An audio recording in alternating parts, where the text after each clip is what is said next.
ഇങ്ങനെ വന്നു ഭവിക്കുവാനിടയായിട്ടുണ്ട്. മാത്രമല്ല എനിക്ക് ചില ശാരീരികമായ ബുദ്ധിമുട്ടുകൾ വേറെയും ഉണ്ടാകുവാനിടയായിട്ടുണ്ട്. അതികഠിനമായ വയറ്റുവേദനയാൽ കടന്നു പിടയുമ്പോൾ അത് വല്ലാത്തൊരു അനുഭവത്തിലേക്ക് എത്തി കുളിച്ചു കിടക്കുന്ന ഒരു അനുഭവമൊക്കെയും എന്റെ ശാരീരികമായി വളരെ സ്ഥിതി മോശമാകുന്ന ഒരു അനുഭവത്തിലായിരുന്നു. അങ്ങനെ ഭവനത്തിലേക്ക് കൊണ്ടുവന്നതിന് ശേഷമായി ഏറിയ നാളുകൾ എന്റെ അമ്മ പ്രൈസ് അതേ മണ്ണാർശാൽ എന്ന് പറയുന്ന ഒരു ക്ഷേത്രത്തിൽ കടന്നു പോകാനിടയായിരുന്നു. അവിടെ പോയി മൗനവ്രതം എടുക്കുവാനിടയത് മിണ്ടാതിരുന്നു വ്രതമെടുത്തു. അവിടുത്തെ പടച്ചോറ് മുന്നോട്ട് ഞാൻ വിവരിക്കുവാൻ ആഗ്രഹിക്കുന്നില്ല. അനേക ക്ഷേത്രങ്ങൾ പോയി എന്നോളം പൊന്നു കൊടുത്തു, പട്ടും മുട്ടയും കൊടുക്കുന്നു, എട്ടുമുടിത്തരൽ കഴിക്കുന്നു, കടുംപായസം കഴിക്കുന്നു.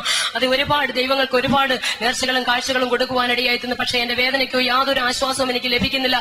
ഒടുവിൽ കാവിലെ സ്വാമി അതേ പ്രശ്നം വെച്ച് നോക്കിയിട്ട് ഇങ്ങനെ പറഞ്ഞു, ആയസറ്റിരിക്കുകയാണ്, അതുകൊണ്ട് ആത്മാവിന് മോശം കിട്ടാൻ നിങ്ങൾ കാശിയിലെ തീർത്ഥം കൊണ്ടുവന്ന് ഒരു ഗ്ലാസിനകത്ത് ഒഴിച്ചിട്ട് തുളസിത്തണ്ടയെ മുക്കി അതിന്റെ ചുണ്ടത്ത് ഇട്ട് കൊടുക്കണമെന്ന് പറഞ്ഞു. പ്രിയമുള്ളവരെ, അതേ ഹല്ലേലൂയ, എന്റെ ആത്മാവിന് മോശം കിട്ടാൻ കാശിയിലെ തീർത്ഥം കൊണ്ടുവന്നതിന് മുമ്പിൽ എന്റെ പിതാവിനോട് കൂടെ കാശിയിൽ ഞാൻ പോയിട്ടുണ്ട്. കാശിയിലെ ക്ഷേത്രത്തിൽ പോകുമ്പോൾ അവിടെ കുളിക്കാൻ ഇറങ്ങുമ്പോൾ എന്റെ സഹോദരന്മാരോട് എന്റെ അപ്പൻ പറയുന്ന ഒരു കാര്യമുണ്ട്, മക്കളെ അമേദ്യം ഒഴുകി വന്നാൽ ഒരു കൈ കൊണ്ട് തട്ടി മാറ്റിയിട്ട് തീർത്ഥം കുടിച്ചോളും, കാരണം ആത്മാവിന് മോശം കിട്ടാനുള്ളതാണ്.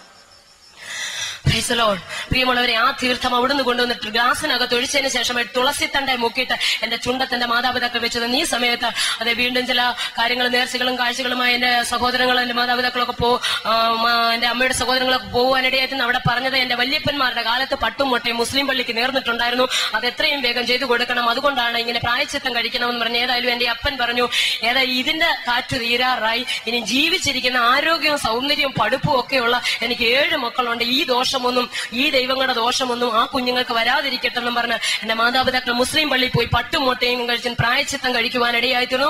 അതിനുശേഷമായി തിരികെ വന്നപ്പോൾ ഞങ്ങളുടെ ഈ അടുത്തെങ്ങും ക്രിസ്ത്യാനികളില്ല. ഏകദേശം ഒരു 2-2.5 കിലോമീറ്റർ മാറി 2-3 ഓർത്തഡോക്സ് കുടുംബങ്ങളുണ്ട്.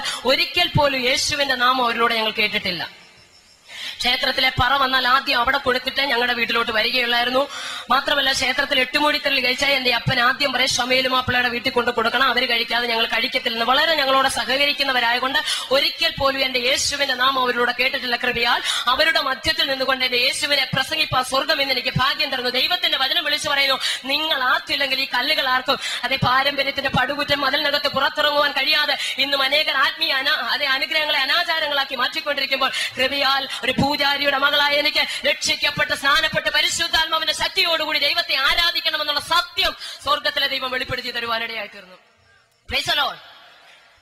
പ്രിയമുള്ളവരെ, ഈ അമ്മച്ചി അതെ അനേക പ്രിയപ്പെട്ടവർ എന്നെ വന്ന് കാണുന്നുണ്ട്. ലോകത്തിന്റെ സ്നേഹം എന്നൊന്ന് വാസ്തവമായിട്ട് എനിക്ക് മനസ്സിലാക്കുവാനിടയായിരുന്നു. അപ്പന്റെ അമ്മയുടെ സ്നേഹം ഞാൻ അനുഭവിച്ചു, എന്റെ കൂടപ്പറപ്പങ്ങളുടെ സ്നേഹം അനുഭവിച്ചു. മാത്രമല്ല കൂട്ടുകാരുടെ സ്നേഹം എന്നൊന്ന് എനിക്ക് മനസ്സിലാക്കുവാനിടയായിരുന്നു. സംസാരശേഷി നഷ്ടപ്പെട്ട് ദേഹം മുഴുവൻ വ്രണം നിറഞ്ഞ് വിരൂപമായ ഒരു അവസ്ഥയിൽ വസ്ത്രം പോലും ധരിക്കാൻ വയ്യാതെ നാറ്റം വെച്ച ഒരവസ്ഥയ്ക്ക് അതൊക്കെ ഞാൻ ഭവനത്തിന്റെ അകത്തളത്തിൽ കിടക്കുമ്പോൾ എന്റെ കൂട്ടുകാർ പോലും വന്ന് അതെ പൂമുഖത്ത് വന്ന് ശ്രീലേഖ എന്തിയെന്ന് ചോദിക്കുമായിരുന്നു. എന്റെ പ്രിയ കൂട്ടുകാർ ഒരിക്കൽ പലപ്പോഴും ഞാൻ ആഗ്രഹിച്ചിട്ടുണ്ട് മരണത്തിന് മുമ്പ് എന്റെ കൂട്ടുകാരെ ഒരു നോക്ക് കാണണമെന്ന ലോകത്തിന്റെ സ്നേഹം എന്താണെന്ന് വാസ്തവമായി സ്വർഗം എനിക്ക് മനസ്സിലാക്കി തരുവാനിടയായിരുന്നു. ദൈവത്തിന്റെ വചനം പറയുന്നു, ലോകാവസാനത്തോളം എല്ലാ നാളും ഞാൻ നിന്നോട് കൂടെയുണ്ടെന്ന് പറഞ്ഞ അരുമനാഥൻ അല്ലാതെ ഭൂമിയെ നമ്മെ സ്നേഹിപ്പാൻ മറ്റാരുമില്ലെന്ന് വാസ്തവമായ സ്വർഗം എന്റെ ജീവിതത്തിൽ വെളിപ്പെടുത്തി തരുവാനിടയായിരുന്നു. പ്രിയമുള്ളവരെ, ആ സമയത്ത് പ്രിയ വീട്ടിലെ ഒരു അമ്മച്ചി എന്നെ കാണുവാനായിട്ട് ഇങ്ങനെ വന്നു. അവർ വന്നിട്ട് എന്റെ പ്രിയ പിതാവിനോട് ഇങ്ങനെ പറഞ്ഞു, അതെ ഞാൻ പറയുന്നത് പോലെ ചെയ്ത് ആ കുട്ടി രക്ഷപ്പെടും. അച്ഛൻ പറഞ്ഞു, ആ കുട്ടിയുടെ ആയുസ് ഇതുവരെ ഉള്ളൂ എന്ന് പറയുവാനിടയായിരുന്നു. ആയുസിനെ മാറ്റിമറിക്കുവാൻ ഞാൻ സേവിക്കുന്ന ദൈവത്തിന് കഴിയും, അതുകൊണ്ട് വിശ്വസിക്കാമെങ്കിൽ ഞാൻ പറയുന്നത് പോലെ ഒന്ന് ചെയ്യാമോ എന്ന് ചോദിച്ചു. അതുവരെ പൂജാരി എന്റെ പിതാവിനോട് അവരങ്ങനൊന്നും സംസാരിച്ചിട്ടില്ലെങ്കിലും അവരിങ്ങനെ പറഞ്ഞു, മണർകാട് മാതാവിന് സ്വർണ്ണത്തിൽ കാലും കൈയും തീർത്തു കൊടുക്കണം. തിരിച്ചു വരുന്ന വഴിക്ക് പൂജാരിയ എന്റെ അപ്പനും അമ്മയും 7 പ്രാവശ്യം പരമലപ്പള്ളിയിൽ വന്ന് പിടിപ്പണം വാരണം, എന്റെ അത്രയുള്ളൊരു മെഴുകുതിരി കത്തിക്കണം, അങ്ങനെയെങ്കിൽ എനിക്ക് സൗഖ്യമാകുമെന്ന് പറഞ്ഞു. മണർകാട് മാതാവിന് കാലും കൈ കൊണ്ടോന്നൊന്നും എനിക്കറിയത്തില്ല. കൃപയാൽ സ്വർണത്തിൽ എന്റെ പേര് കാലും കൈയോടെ കൊടുത്തിട്ടുണ്ട്, അത് ഇന്നും അവിടെ കാണും. മാത്രമല്ല തിരിച്ചു വരുന്ന വഴിക്ക് പൂജാരിയായ എന്റെ അപ്പനും അമ്മയും വന്ന് 7 പ്രാവശ്യം പരമലപ്പള്ളി വന്ന് പിടിപ്പണം വാരുവാനിടയായിത്തീർന്നു. എന്റെ അത്രയുള്ള ഒരു മെഴുകുതിരിയും കത്തിച്ചു വീട്ടിൽ വന്നിട്ട് എന്റെ തലക്കിൽ ഇരുന്നു കൊണ്ട് തുളസിത്തന്റെ കാശിയിലെ തീർത്ഥം മുക്കി തൊട്ട് തന്നുകൊണ്ട് എന്റെ അപ്പനും അമ്മയും ഇങ്ങനെ പറഞ്ഞു, ഹിന്ദുക്കളുടെ ദൈവത്തിന്റെ ദോഷം മുഴുവൻ ഒഴിച്ചു, ക്രിസ്ത്യാനികളുടെ ദൈവത്തിന്റെ ദോഷം മുഴുവൻ ഒഴിച്ചു, മുസ്ലിങ്ങളുടെ ദൈവത്തിന്റെ ദോഷം മുഴുവൻ ഒഴിച്ചു, ഇനിയും ഭൂമിയിൽ ഒരു ഈശ്വരനില്ല, സമാധാനത്തോടെ പൊക്കോളാൻ.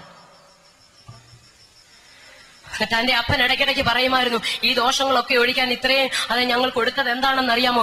7 മക്കൾക്ക് ഈ ദൈവങ്ങളുടെ യാതൊരു ദോഷവും വരരുത്. ഹിന്ദുക്കളുടെ ദൈവത്തിന്റെ ദോഷം വരരുത്, ക്രിസ്ത്യാനികളുടെ ദൈവത്തിന്റെ ദോഷം വരരുത്. ഒരുപാട് ദൈവങ്ങളുണ്ടല്ലോ ക്രിസ്ത്യാനികൾക്കും. മുസ്ലിങ്ങളുടെ ദൈവത്തിന്റെ ദോഷം വരുന്ന ആരുടെയും ദോഷമൊന്നും വരാതിരിക്കാൻ 7 മക്കൾക്ക് വേണ്ടിയാ ചെയ്യുന്നത്. മാത്രമല്ല പൂജ ചെയ്തപ്പോൾ കുടുംബത്തിന്റെ സമാധാനത്തിന് സംതൃപ്തിക്കും വേണ്ടി ഇളയ പൈതലിന്റെ ശാപമൊന്നും മൂത്ത മക്കൾക്ക് ഉണ്ടാകാതിരിക്കാൻ അതെ, ഒരു ക്ഷേത്രത്തിന്റെ പേര് പറഞ്ഞിട്ട് അവിടെ നടക്കിൽ ആനയെ മേടിച്ച് കിട്ടണമെന്ന് പറയുവാനിടയായിരുന്നു. പ്രിയമുള്ളവരെ, പൂജാരി എന്റെ അപ്പൻ ജയരാമൻ എന്ന് പറഞ്ഞ് പേര് വിട്ടുകൊണ്ട് അടിമുറ്റത്ത് പണം ഭദ്രകാളിയുടെ ക്ഷേത്രത്തിൽ അതെ നടക്കൽ കുട്ടിയാനെ മേടിച്ച് കെട്ടുവാനിടയായിരുന്നു. മണി കൊടുത്തു, ആലുവിളക്ക് കൊടുക്കുവാനിടയായിരുന്നു. ഇതൊക്കെ 10-ാം അദ്ദേഹത്തിന്റെ പത്രത്തിൽ വരുന്ന കാര്യങ്ങളാണ്. കൃപയാൽ സർവശക്തന്റെ സ്നേഹം എന്നെ തേടി വന്നു. Price the Lord. അല്ലെങ്കിൽ അതൊക്കെ പത്രത്തിൽ കൂടെ കാണാറുണ്ട്. 10 വർഷം കഴിഞ്ഞു സഹോദരങ്ങൾ ഭവനത്തിൽ നിന്ന് ഭ്രഷ്ടാക്കിയിട്ട്. Price the Lord. പ്രിയമുള്ളവരെ, അതിനുശേഷമായിട്ട് ദാരുണമായ രീതി ഭവനത്തിന്റെ അകത്തളത്തിൽ കിടക്കുമ്പോൾ ചില സുവിശേഷ പ്രവർത്തകർ ഞങ്ങളുടെ ദേശത്ത് കടന്നു വരുവാനിടയായിരുന്നു. ഞങ്ങളുടെ വീടിന്റെ തൊട്ടടുത്ത് NSSന്റെ കരയോഗത്തിന്റെ പ്രസിഡന്റാണ് താമസിക്കുന്നത്. അദ്ദേഹത്തിന്റെ വീട്ടിലാണ് സുവിശേഷ പ്രവർത്തകർ കടന്നു വരുവാനിടയായിരുന്നത്. കൃപയാൽ അവരോടൊപ്പമാണ് ഇന്ന് അനേക സ്ഥലങ്ങളിൽ അതേ കർത്താവിന്റെ സാക്ഷിയായി ഞാൻ കടന്നു പോകുന്ന മദ്രാസിന്റെ പ്രദേശത്ത് തമിഴ്നാട് തന്നെ അത് 7 എന്റെ അരുമനാഥനെ 3 ദിവസം കൺവെൻഷൻ വെച്ച് പ്രസംഗിക്കുവാൻ 7 പ്രാവശ്യം പോകുവാൻ സർവശക്തനായ ദൈവം എനിക്ക് കൃപ തന്നു. ദൈവം അയക്കുന്നിടത്തൊക്കെയും കടന്നു പോയി അരുമനാഥനെ സ്തുതിപ്പാൻ സ്വർഗം ഇടയാക്കുന്നു. ഞാൻ കടന്നു പോകുന്നിടത്തൊക്കെയും പലപ്പോഴും വചനം ഘോഷിപ്പിൽ എനിക്ക് സാക്ഷ്യം പറയാൻ അവസരം കിട്ടുന്നില്ല. ഇവിടെ വന്നപ്പോൾ ഞാൻ ദേവദാസനോട് പറഞ്ഞു, ഞാൻ വചനം പറയാമെന്ന് പറഞ്ഞ് സാക്ഷ്യവും എന്ന് പറയുവാനിടയായിരുന്നു. പ്രിയമുള്ളവരെ, ഈ സമയത്ത് അത് സുവിശേഷ പ്രവർത്തകർ വന്ന അടുത്ത വീട്ടിൽ അദ്ദേഹത്തോട് ഇങ്ങനെ പറഞ്ഞു, ഞങ്ങൾ യേശുക്രിസ്തുവിനെ കുറിച്ച് പറയാനാ വന്നെന്ന് പറഞ്ഞപ്പോൾ അദ്ദേഹം NSSന്റെ കരയോഗത്തിന്റെ പ്രസിഡന്റാണ്. അദ്ദേഹം പറഞ്ഞു, 30 കോടി എണ്ണം അകത്തിരിപ്പുണ്ട്. ഇനിയും മറ്റേ പുള്ളിക്കാരനെ കൂടെ പിടിച്ചിരുത്താൻ ഇവിടെ സ്ഥലമില്ല. വേഗത്തിൽ പൊക്കോണം, ഇത് ഹിന്ദുക്കളുടെ ദേശമാ, ഇങ്ങോട്ട് കയറിപ്പോയരുതെന്ന് പറയുവാനിടയായിരുന്നു. ഇത് കേട്ടപ്പോൾ വേഗത്തിൽ തന്നെ ആ പ്രിയപ്പെട്ടവർ കൊടുത്തതായിട്ട് ട്രാക്റ്റും മേടിച്ചുകൊണ്ട് തിരിച്ച് നടയിറങ്ങിയ സമയത്ത് അദ്ദേഹം ഒരു കാര്യം പറഞ്ഞു, അപ്പുറത്തെ വീട്ടിൽ മെഡിക്കൽ കോളേജിൽ തള്ളി ദേഹം മുഴുവൻ വ്രണം നിറഞ്ഞ് നാറ്റം വെച്ചൊരവസ്ഥ ചാകാറായ ഒരു പെങ്കൊച്ചു കിടക്കുന്നു, വേണേ പോയി പറയാനെന്ന്. ഞാൻ പലപ്പോഴും ചിന്തിക്കാറുണ്ട്, ഇങ്ങനെ ഉപകാരം ചെയ്യുന്നവർ നമ്മുടെ ദേശത്തുണ്ട്.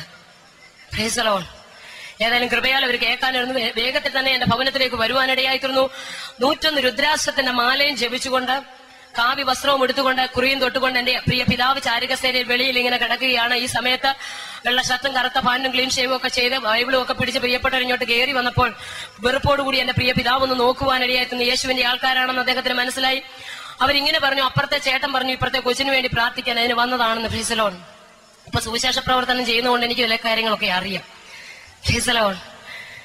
അത് കേട്ടതിനെ തന്നെ എന്റെ പ്രിയ പിതാവിനറിയാം, ഇത്രയും കൊടുത്തിട്ട് രക്ഷയില്ല, പിന്നെ ഇനി ഉപദേശിമാരുടെ പ്രാർത്ഥനയും കൂടെ. അദ്ദേഹം ഏതായാലും അതെ ഉപദേശിമാരോടെ മിണ്ടാനൊക്കത്തില്ലല്ലോ, ക്ഷേത്രത്തിലെ പൂജാരിയല്ലേ, അതുകൊണ്ട് മുഖം കൊണ്ടൊന്ന് ആംഗ്യം കാണിച്ച് അകത്തേക്ക് കയറിക്കോളാം. കൃപയാൽ എന്റെ അമ്മ അകത്തുണ്ടായിരുന്നു, സഹോദരങ്ങളൊക്കെ അകത്തുണ്ടായിരുന്നു. അപ്പുറത്തെ ചേട്ടനും ചേച്ചി എല്ലാവരും വന്നിരിപ്പുണ്ട്. എനിക്കെതിരെയുള്ള സെറ്റിയിലും കസേരയിലുമായിട്ട് പ്രിയപ്പെട്ടവർ ഇരിക്കുവാനിടയായിരുന്നു. 1.5 മണിക്കൂർ യേശുക്രിസ്തുവിനെ കുറിച്ചുള്ള മാറ്റമില്ലാത്ത സുവിശേഷം എന്നോട് പറഞ്ഞതിനൊടുവിലായിട്ട് അവരിങ്ങനെ പറഞ്ഞു, അതെ യേശു നിന്റെ പാപത്തിന് വേണ്ടി മാത്രമല്ല നിന്റെ രോഗത്തിന് കൂടിയാണ് കാൽവറി പരമയാഗമായി തീർന്നത്. അവന്റെ അടിപ്പിണരികളാൽ നിനക്ക് സൗഖ്യമുണ്ടെന്ന് ഒത്തിരി കാര്യങ്ങൾ ഇങ്ങനെ വിവരിച്ചു തരുവാനിടയായിരുന്നു. വെണ്ണീർ തിന്നെ വഞ്ചിക്കപ്പെട്ട എന്റെ ഹൃദയത്തിന് പ്രിയമുള്ളവരെ അത് മനസ്സിലാക്കുവാനായിട്ട് കഴിഞ്ഞില്ല. ഈ സമയത്ത് അവരെന്നോട് പറഞ്ഞു, നീ വിശ്വസിക്കാമെങ്കിൽ യേശു നിന്നെ സൗഖ്യമാക്കുന്നു. ഒത്തിരി കാര്യങ്ങൾ പറയുവാനിടയായിരുന്നു. ഇന്ന് രാത്രി വിവരിക്കുവാൻ സമയമില്ലല്ലോ.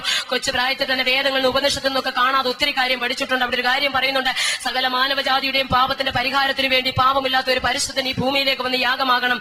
അവൻ സകല മനുഷ്യരും പുരുഷന്റെ ഇഷ്ടത്താൽ ജനിച്ചിരിക്കുന്നവരാണ്.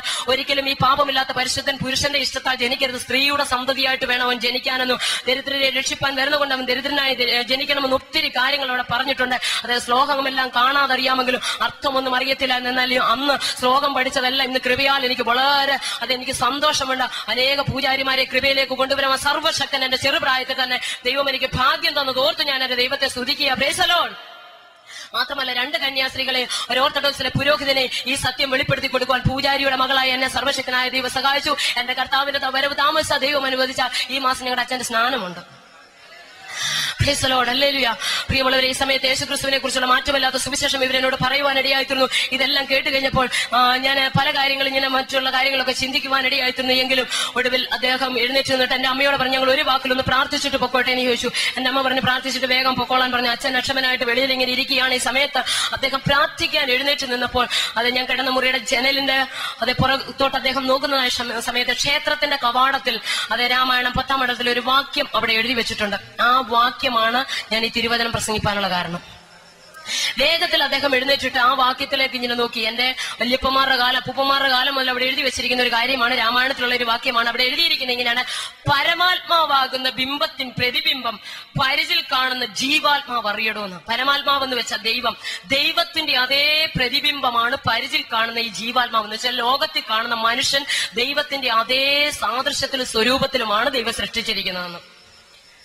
പെട്ടെന്ന് ടീം ഡയറക്ടർ എഴുന്നേറ്റ് നിന്നിട്ട് എന്നോട് പറഞ്ഞു, ഞാനത് വിശ്വസിക്കുന്നു, നീ വിശ്വസിക്കുന്നു എന്ന് ചോദിച്ചു. ചാകാൻ കിടക്കുവാണല്ലോ. എന്റെ അഹങ്കാരത്തിന് ഒരു കുറവും ഇല്ലായിരുന്നു.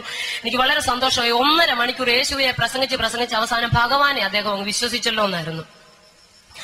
മനസ്സിലായെന്ന് ഞാൻ വിശ്വസിക്കുന്നു. അദ്ദേഹം പറഞ്ഞു, ഞാനത് വിശ്വസിക്കുന്നു, നീ വിശ്വസിക്കുന്നു എന്ന് ചോദിക്കുവാനിടയായിത്തീർന്നു. പ്രിയമുള്ളവരെ, അതേ സംസാരശേഷി നഷ്ടപ്പെട്ട ഞാൻ തലയാട്ടുവാനിടയായി. ഇതുവരെ ചലിക്കാതെ കിടന്ന് ഞാൻ തലയാട്ടിയത് എന്താണെന്ന് അറിയാമോ? അത്രയ്ക്ക് എനിക്ക് അതേ വിശ്വാസം ഉണ്ടായിരുന്നു.